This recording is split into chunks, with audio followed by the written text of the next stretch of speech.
right, ladies, week 5 of the 2021 college football season is here, and that means it's time for a preview and prediction video. I actually got things kicked off last night where the Miami Hurricanes picked up an amazing moral victory over a terrible Virginia Cavaliers team. A home game for Miami. Well, not really. There are no home games for Miami. They have to Uber to their home games. They don't even have an on-campus stadium. But Miami did find a way to lose at home on a missed last-second 30-yard field goal that doinked off the upright. Miami's a poverty program. We got some games tonight and, of course, all day tomorrow, Saturday. In today's video, I'm going to give you a preview and a prediction against the spread for some of those games. Let's go.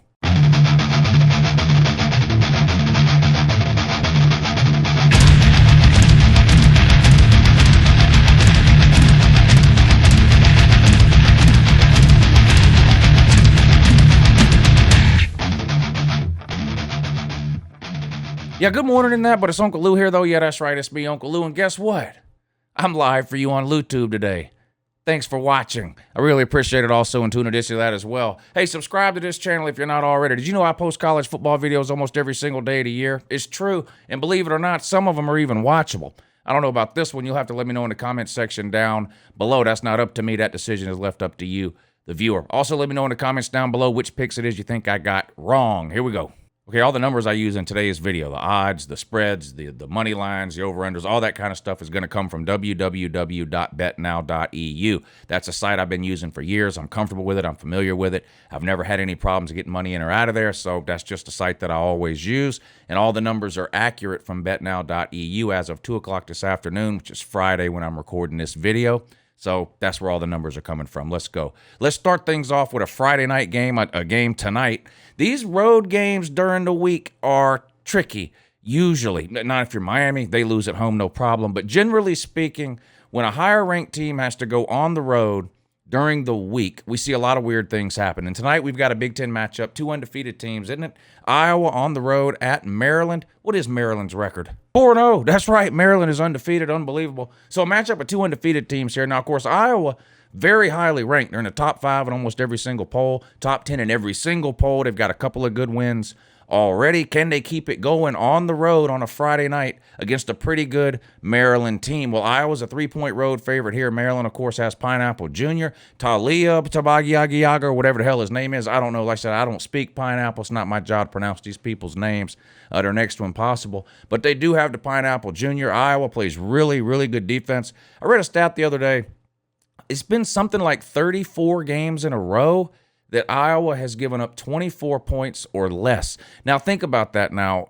In an age in college football where everybody is spreading the ball around, running these ridiculous air raid offenses, to go that many games without giving up more than 24 points is pretty ridiculous. I mean, that's a pretty good stat. Iowa, really, really good defense. Their offense has actually been a little bit better this year, too, than I thought it would be.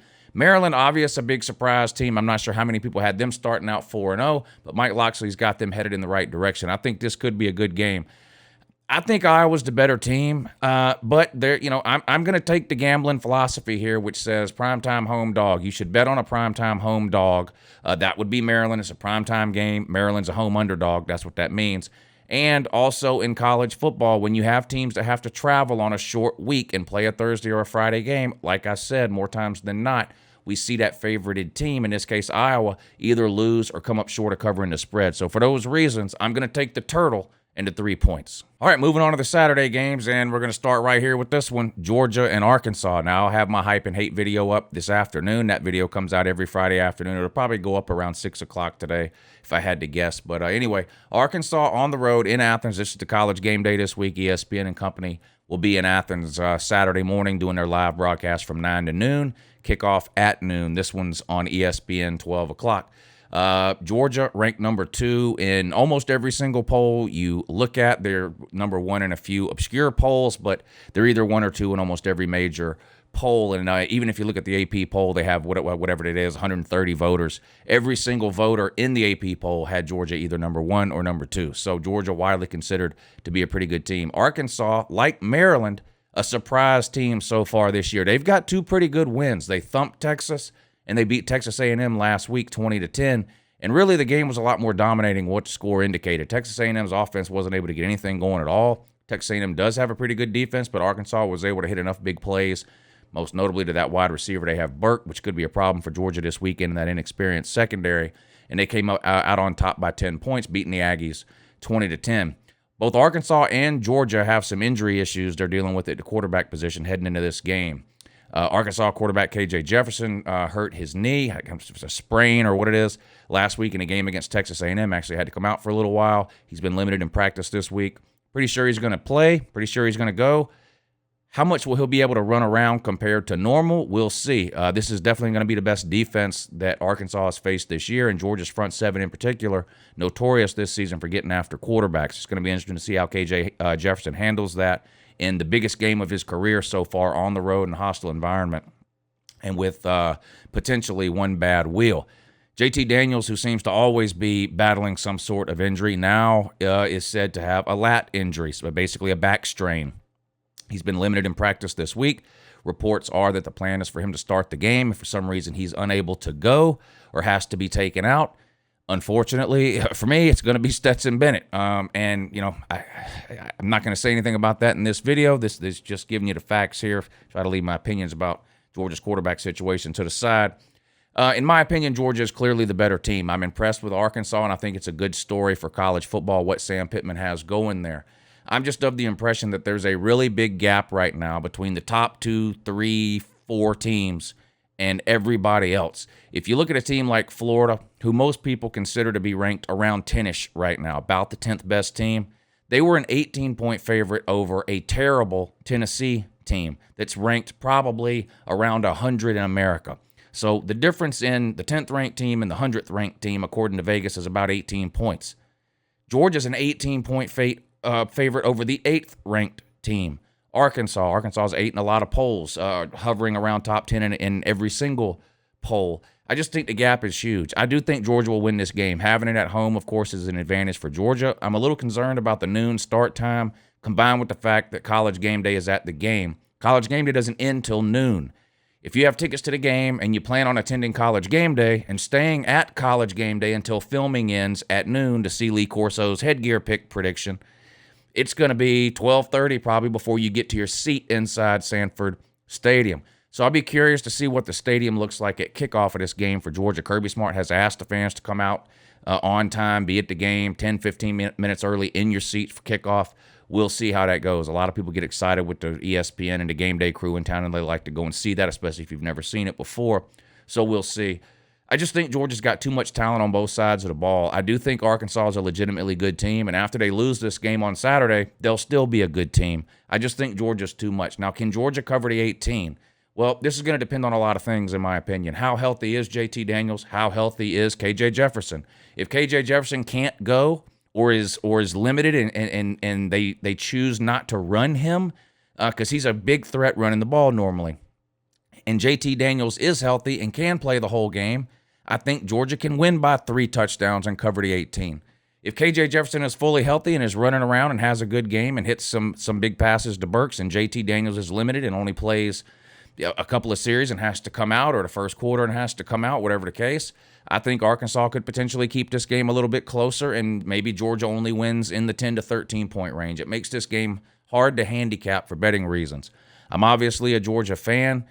Since I don't really know what condition each of these quarterbacks are in, I'm going to assume that both quarterbacks are able to play the majority of the game and that both quarterbacks are close enough to 100% to where KJ Jefferson's able to run around when he wants to and JT Daniels is able to stand and make the throws he needs to. I'm going to assume that happens, and if that does happen, I think Georgia will cover the 18 points. Give me the dogs, Lady 18. Georgia's 3-1 this year against the spread.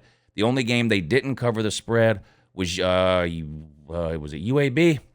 No, South Carolina, when South Carolina scored a touchdown in the fourth quarter with Georgia's like 4 stringers in the game. Georgia's only given up a couple of touchdowns all season long. I think Arkansas struggled to move the ball. Give me the dogs, Lady 18.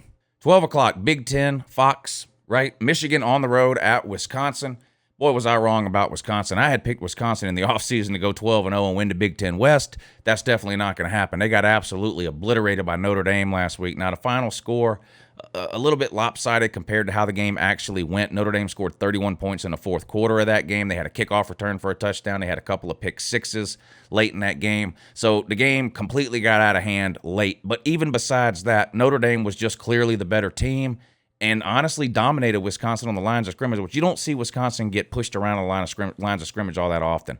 Notre Dame's quarterback wasn't even 100% healthy, and it didn't matter. Wisconsin, for whatever reason, just has not lived up to the hype so far this year. Michigan, on the other hand, I think is way better than anybody imagined. Now, they have the least amount of pass attempts in all of college football. I can't remember the number now, but it's a ridiculously low number of pass attempts that Michigan has had so far. They haven't had to throw it. They've been very successful running the ball. Their offensive line is playing great. They've got two really good running backs. And the quarterback has been able to complete some passes on third down when he's needed to. But again, it hasn't been that often. Their defense is really, really good. Wisconsin, I still think it fundamentally is a pretty good team. They've got good athletes. They've got good lines of scrimmage. For whatever reason, it's just not coming together. Graham Mertz isn't having the season that I thought he would have, and it's just been kind of disappointing. There's some kind of weird stat where Michigan hasn't won on the road at Wisconsin in 30 years or something, just some ridiculous amount of time. I think that ends this weekend. I don't really understand why Wisconsin is favored in this game. I'm going to take Michigan on the money line, try to earn a little extra money, but Wisconsin's a 2-point home favorite. Michigan has just looked way better so far this year. I'm going to take the Wolverines to win the game outright. All right, the last one at 12 o'clock that we'll talk about, Tennessee on the road at Mizzou. This one comes on, like I said, 12 o'clock on the SEC Network. I think Tennessee really needs to win this game. This is almost like a playoff game for Tennessee, like a playoff to make a bowl game, right? I think they really needed to win this game and the Pitt game to make a bowl game. They've already lost the Pitt game. That makes this game almost a must-win. If you look at Tennessee's schedule down the road, there's some guaranteed losses on there. And if they lose this game on the road to Mizzou, I think the path to 6 wins becomes almost impossible. Missouri, kind of up and down. They haven't looked great this year either. The best game they've played has probably been in a loss to Kentucky, where it was sort of a back-and-forth game, and Kentucky ended up winning that game by 7. But I haven't been all that impressed with Mizzou. Mizzou is a 2.5-point favorite. Tennessee's got quarterback issues. They started Joe Milton at the beginning of the year. He got injured. They put the other guy in, Hendon Ho. The crowd, the fans anyway, seem to favor Hendon Ho. He hasn't been night and day better than Milton, but I do think he's been a little bit better than Milton, but we'll see. The quarterback situation right now at Tennessee completely up in the air. Josh Heupel has struggled really to settle on a guy, and injuries aren't making it any better. I'll give Tennessee some credit defensively this year. They've been a little bit better than I thought they would be. I thought Tennessee would have the worst defense in the SEC. Right now, I don't think that's the case. I think there's a couple of teams around the SEC that are really struggling defensively, more so than even Tennessee. First-year coach Josh Heupel there needs this win. Like I mentioned, I think if they want to make a bowl game. Missouri, I thought they were the second-best team in the East. Turns out that was fake news. Probably whoever wins this weekend between Florida and Kentucky, which we'll talk about in a few minutes, probably the second-best team in the East. Mizzou's going to be on the outside looking in yet again. I did this when Tennessee played Pitt, and it didn't work out for me or the Tennessee fans, but I'm going to do it again. Tennessee fans have been through a lot. I'm going to take Tennessee and the 2.5 points. I want my Tennessee buddies to get a win, BVD in particular. I'm going to cross my fingers and hope Tennessee can pull it off. Give me the Vols and the 2.5 points. All right, one of the biggest games in program history for Cincinnati coming up this weekend. They go on the road to play Notre Dame. This one comes on at 2:30 on NBC, which NBC, completely ridiculous. Starting a game at 2:30, especially a game of this magnitude, is absolutely inexcusable. People who sit down to watch college football all day, they're going to be watching the fourth quarter of whatever noon game they're watching when the Notre Dame game starts. They're not going to switch off of, for example, Georgia and Arkansas if it's a close game, or Michigan and Wisconsin if it's a close game. People aren't going to switch away from those games in the fourth quarter to tune into Cincinnati Notre Dame at 2:30. This is absolutely ridiculous. This game should start at 3:30. And NBC owns the TV rights to Notre Dame. They can broadcast this game anytime they choose to. And for whatever reason, they're choosing to start it at 2:30. This is going to hurt the ratings for this game. Not that anybody watching this video particularly cares about ratings, but this is a great game, I think. It's a top 10 matchup. Cincinnati's ranked 5, 6, or 7. Notre Dame's hovering around the 10 mark. Huge win last week for Notre Dame over Wisconsin. Cincinnati was off last week, so they had 2 weeks to prepare for this game, and NBC puts it on at 2:30. So, half the people that want to watch this game are going to be watching the fourth quarter of whatever noon game they started watching. Then when those noon game ends at 3:15 or 3:30, guess what they're going to do? They're going to switch to the kickoff of Alabama versus Ole Miss at 3:30, or Oregon at Stanford at 3:30, or Oklahoma or at Kansas State at 3:30. Do you see a pattern here? College football games start at noon, 3:30, and then you have your primetime game. Starting this thing at 2:30 is an epic fail for NBC, but of course Notre Dame and NBC, epic fails are not unfamiliar to them, unfortunately.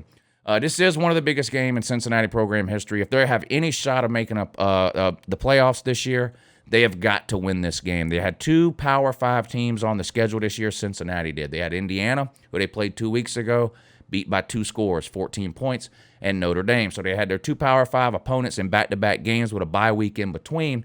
They have to win this game and probably need to win it convincingly if they're going to have a shot to get into the college football playoffs at the end of the year. I do think Cincinnati is a legitimately good team. I do think Cincinnati is a legitimate top 10 team. In fact, I've had them ranked 5th in my poll for a couple of weeks in a row. So I do think they're a good team. And I've been picking Cincinnati to win this game since January, since last season ended. Cincinnati's got all their eggs in the Notre Dame basket.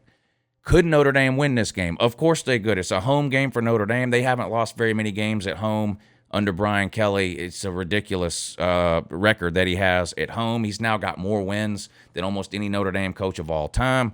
Notre Dame's a legitimately good team. It's not a knock on Notre Dame. I just happen to think Cincinnati is a little bit better than Notre Dame, and this game means a lot more to Cincinnati than it does to Notre Dame. This is Cincinnati's season basically on the line. Cincinnati went undefeated last year in 2020, but they didn't have a marquee win over a Power 5 team, and so they made the New Year's Six Bowl against Georgia and almost beat Georgia. One of the best bowl games of last year.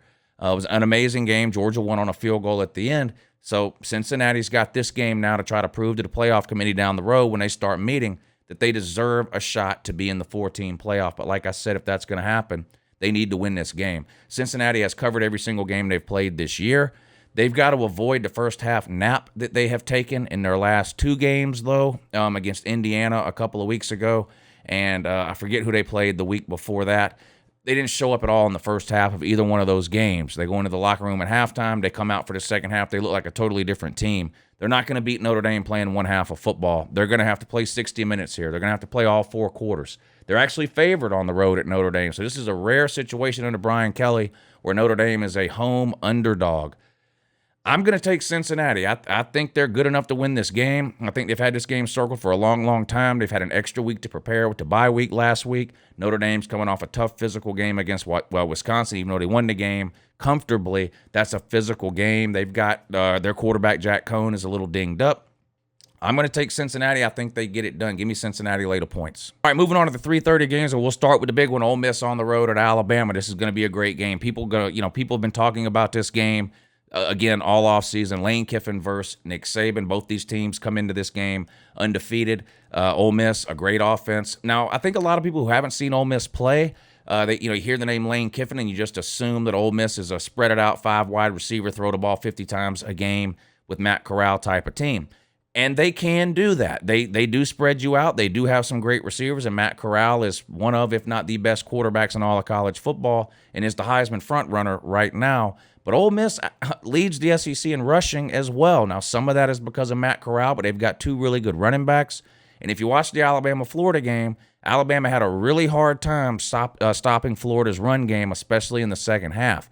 Florida just completely gave up on passing the ball in that game. Everyone knew they were going to run it. Alabama knew they were going to run it, and there was nothing Alabama could do to stop it. Ole Miss is a better running team than Florida. So if you're an Alabama fan, I think that would have to concern you. Ole Miss, like Cincinnati, was also off last week and so had 2 weeks to prepare for this game. Lane Kiffin, whatever you think of him as a person, whatever you think about his personality, he's a hell of an offensive mind. One of the best play callers in all of college football. And you know he's got some stuff staved up for this game against Alabama and Nick Saban. He would love nothing more than to beat Nick Saban. When you look at Alabama, on the other hand, they had a cupcake game last week against Southern Miss, an opportunity to clean up some of the defensive mistakes that they showed against Florida in a close 2-point win on the road in the Swamp.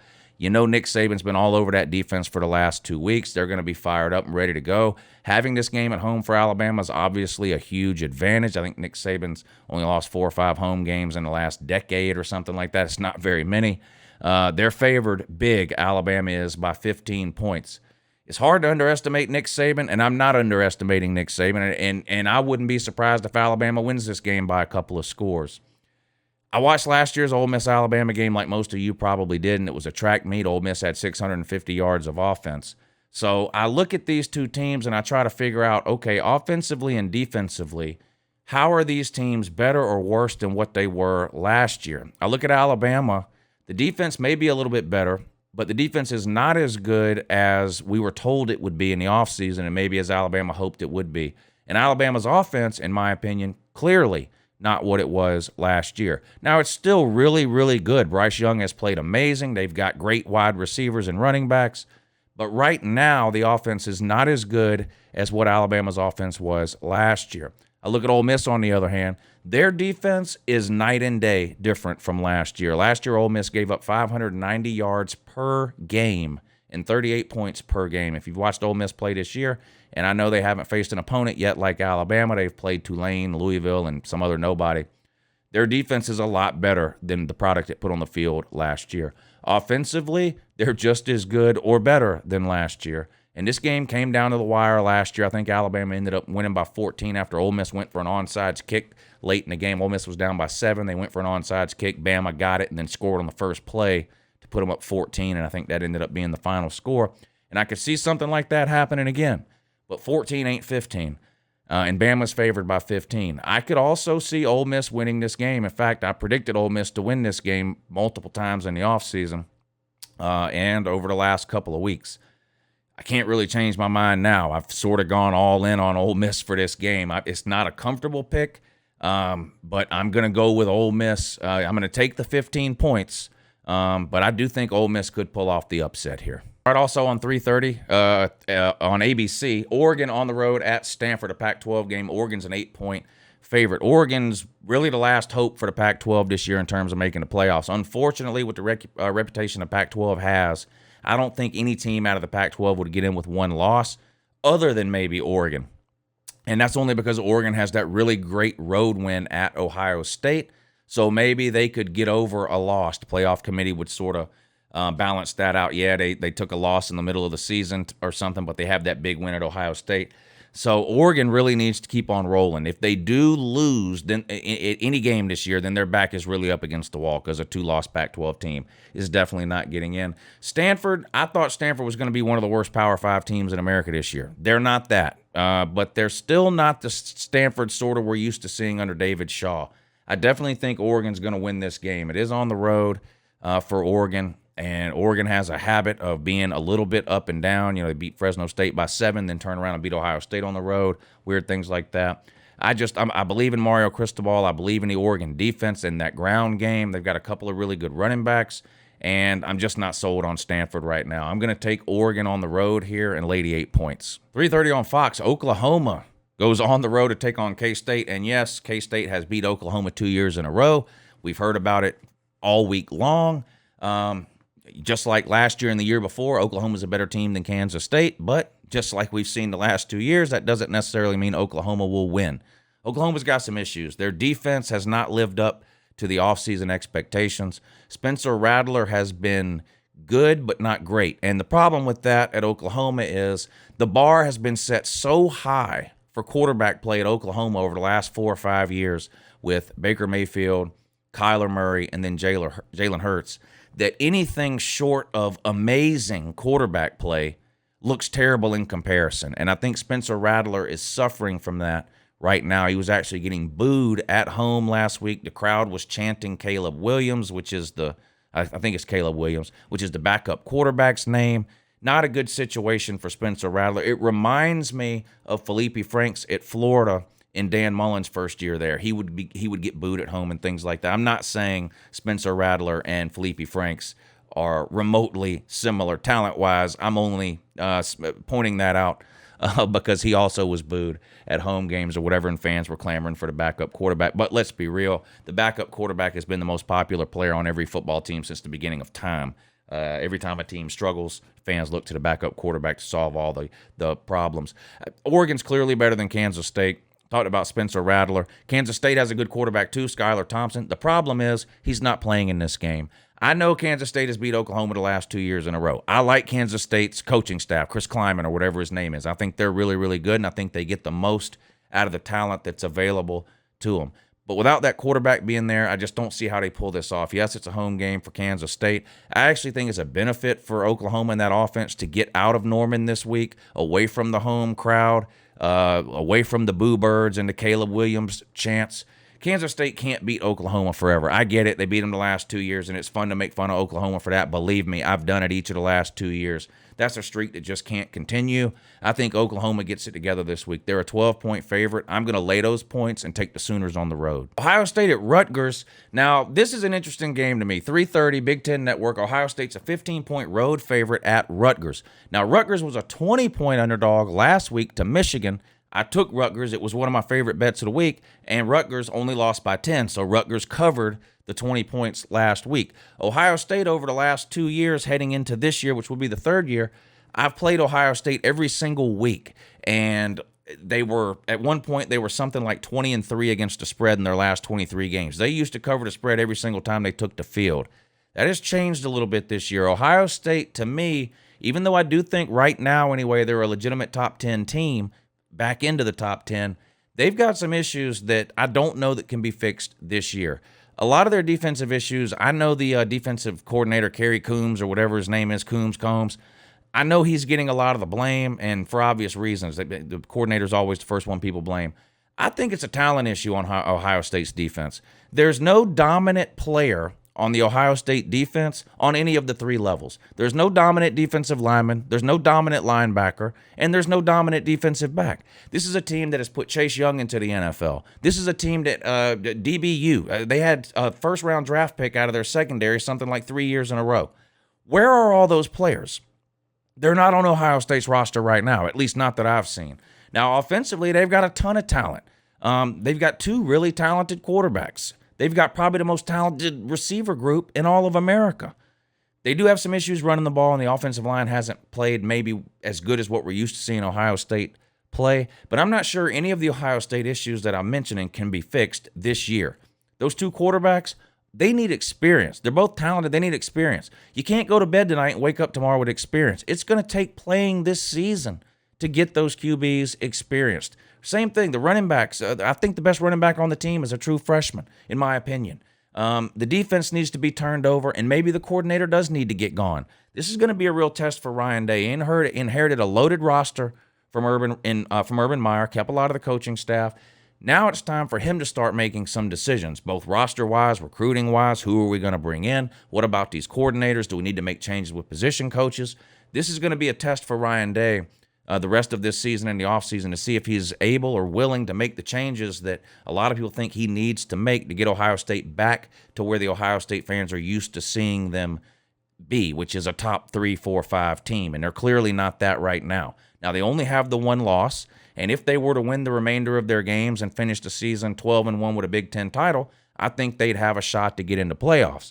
The problem is, if you look at the division that Ohio State is in my opinion, the toughest division right now in all of college football, the Big Ten East, Ohio State, Penn State, Michigan, Michigan State, Maryland. I mean, it's a gauntlet. I know everybody loves to talk about the SEC West, but Auburn's down, LSU is down. It appears Texas A&M is not what we were told they were. Alabama and Arkansas really are the only two really, really good / elite teams in the West right now. The Big Ten East, to me, is better than that. So I don't know that Ohio State can go the rest of the way this season without losing another game. That's the problem. Now, on to Rutgers. Boy, Tennessee wishes they'd hired Greg Schiano. If you hire the right coach and the players buy in and you have the right philosophy and schemes, You can turn programs around in a couple of years. Greg Schiano is doing it for not the first time, but the second time in his career at Rutgers. Sam Pittman is doing it at Arkansas, the absolute doormat of the SEC for years. When Sam Pittman took it over at Arkansas, they had 3 wins total in the SEC in like their last 5 seasons. He's there now. He's got them ranked in the top 10 after 2 seasons. It's just unbelievable. And, of course, Greg Schiano at Rutgers doesn't have them ranked in the top 10, but playing really, really good. They have just the 1 loss so far. And Tennessee offered him the job, Greg Schiano. Greg Schiano accepted the job. The fans got pissed off, burned down a Dairy Queen or something, and then all of a sudden the administration goes, okay, never mind, we won't hire Greg Schiano because whatever we do, we don't want to irritate the fans. It was ridiculous. Brought in Jerome Pruitt instead. How did that work out? Well, he's since been fired. We already know how that worked out. And now you're crossing your fingers for Josh Heupel, but this is about Rutgers. Do I think Rutgers can win this game? No. Despite Ohio State's issues, I think Ohio State is just too talented to lose this game to Rutgers. It is on the road, it is at Rutgers, but I don't think Ohio State covers the 15. I'm going to take the Scarlet Knights and the 15 points. Florida at Kentucky. This one comes on 6 o'clock on ESPN. Florida's a 7.5-point favorite in this one. Yes, 7.5-point favorite on the road. Of course, everyone knows Kentucky is something like 1-39 in the last 40 years against Kentucky. 1 win coming a couple of years ago in 2018. But what you might not know unless you paid attention to this series over the last 5 or 6 years is that Kentucky has actually outplayed Florida 3 or 4 times in the last 5 or 6 years. Has had some significant leads on Florida in the second half of games in the last 5 or 6 years before losing those leads in a couple of cases in some of the most bizarre fashion imaginable. I remember a couple of years ago, not once but twice during that game, they forgot to cover a Florida wide receiver, and literally Florida just had to snap the ball, throw it up in the air. That was 14 points. They missed a field goal or something late in Gainesville a few years ago that would have won the game. It's just a whole bunch of things have gone wrong for Kentucky in this game. It seems to be a mental issue at this point with Kentucky with not being able to get over the Florida hump. Florida's a 7.5-point favorite. Emory Jones, I've been hard on him all offseason. While I still don't think he's an elite quarterback, he has played really, really good for the last 2 weeks. He played really good against Alabama, played really good again last week against Tennessee. Now, what's interesting is if you look at the first 2 games of the season, Florida played South Florida and FAU, 2 really bad group of 5 teams. In those 2 games, Emory Jones started, and Anthony Richardson rotated in and out of the game. He's the backup quarterback. Emory Jones had 4 turnovers in those 2 games, 2 against South Florida, 2 against FAU, and did not play very well. Anthony Richardson got hurt, and so in the Alabama game 2 weeks ago and the Tennessee game this past week, he was unavailable to play, so it was 100% Emory Jones. He comes out and plays the 2 best games of his career. I mean, he has never looked as good as he looked against Alabama and Tennessee at any other point in his career, even going back to the last couple of years when he was the guy that would come in for a series here and there, sort of like Anthony Richardson was doing in the first 2 games. He's never looked as good as he has in the last 2 weeks. So what does that mean? Well, maybe he plays better when he doesn't have Anthony Richardson staring over his shoulder. Maybe he plays better when he knows he's the guy, when he knows he's going to get to play the entire game and not having to wonder, is this the series I'm going to get yanked out for Anthony Richardson? I think this is something Dan Mullen's going to have to think about going forward. Now, a lot of the Florida fans still want Anthony Richardson to take over as starting quarterback. And I sort of understand. I think Anthony Richardson, in the long run, is probably a better and more talented quarterback than Emory Jones. I'm just having a hard time looking at how Emory Jones has played in the last 2 weeks against 2 pretty good teams and then going, well, no, take him out. Let's put the guy in that's never started a game. I'm just having a hard time sort of coming to that conclusion myself. With that being said, Kentucky has not looked good the last 2 weeks. It's been sort of the opposite for Florida and Kentucky. Kentucky looked really good the first 2 weeks, really bad the last 2 weeks. Almost got beat by Chattanooga 2 weeks ago and only scored 16 points last week against South Carolina and only threw for 100 yards. In the first 2 weeks, they were throwing the ball all over the place. Will Levis, a transfer from Penn State at quarterback. Kentucky fans were besides themselves. They haven't seen Kentucky complete a forward pass in like 6 years, so their mind was completely blown. The opposite of Florida, who looked bad the first 2 weeks, good the last 2 weeks. If you look at the direct trajectory of these 2 teams, Florida started off not looking too good, but has started to play better. Kentucky looked better in the beginning. It just seems like these are 2 teams heading the opposite direction. I hate to do this because I'm a Georgia fan and I have to hate Florida by nature. It's just a law. And it wouldn't hurt my feelings for the Kentucky fans to have a big win to celebrate. Unfortunately, I just don't think this is the year Kentucky can get it done. I'm going to take Florida on the road here and lay the 7.5 points. I think they win by a couple of touchdowns. Indiana on the road at Penn State. Indiana is in contention for most disappointing team of the year so far. Some Indiana fans thought they were winning the Big Ten just because they had a decent year last year. Their quarterback, Michael Penix, has been terrible this year, especially compared to how he's looked in previous years. They got to go to Penn State, one of the best teams in America, one of the best resumes in America for sure. Won in week 1 on the road at Wisconsin, won a couple of weeks ago at home against Auburn, which we now know not a very good team, but still, Penn State's in the top 4 or 5 in every single poll. I think they're 4 in some polls, 5 in the other. Them and Oklahoma, I think 4 and 5, respectively, in a couple of different polls. Penn State's a 12.5 point home favorite in this one. It's at night, 7:30 on ABC. This is the ABC game of the week.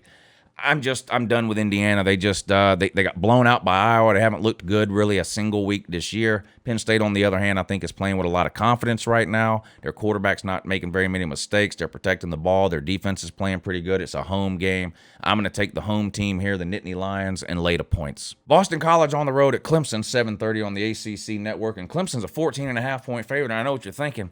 Can Clemson even score 14.5? I'm not sure they can, to be honest with you. They lost their senior running back. He quit the team.